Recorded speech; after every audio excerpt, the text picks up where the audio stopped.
কিছুমান স্মৃতিয়ে শব্দ বিচাৰেনে? নাই, সেইবোৰ অনুভৱ হৈ থাকে দেৱালত, হাওত আৰু খোজৰ শব্দত। আজি কলেজৰ দুৱাৰদলিত খোজ দিওঁতে তেওঁ পিছুৱাই আহিছে সেই দিনবোৰলৈ য'ত জীৱনবোৰ সৰল আছিল। কলেজখনে আছিল তেওঁৰ এখন সৰু পৃথিৱী। 1982-84 বেচ। সেই সময়ত এই কৰিডৰবোৰ আছিল সাক্ষী, নীৰৱ পৰিশ্ৰমৰ, ধৈৰ্যৰ আৰু সপোনবোৰ লাহে লাহে ডাঙৰ হোৱাৰ। Walking through the campus today, every steps feel familiar, as if the past is quietly walking beside him.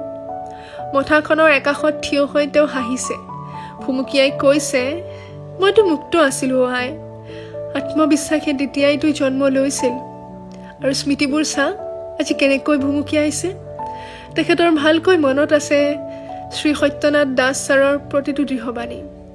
আজি ছাত্ৰ ছাত্ৰীৰ সৈতে হোৱা কথোপকথন, মেগাজিন ছেক্ৰেটাৰীৰ সৈতে সহজ হাঁহি। সময়বোৰ বেলেগ, মুখবোৰো বেলেগ, কিন্তু অনুভৱটো একেটাই। Some colleges do not just educate, they quietly shape who you are, and they wait to you to return back to your small world. এই কলেজখন তেওঁৰ বাবে কেতিয়াও অতীত নহয়। ই তেওঁৰ চিনাকি, ই তেওঁৰ গৌৰৱ আৰু ই তেওঁৰ শিপা। এয়াই BH কলেজ, হাউলি 1982 বেচ।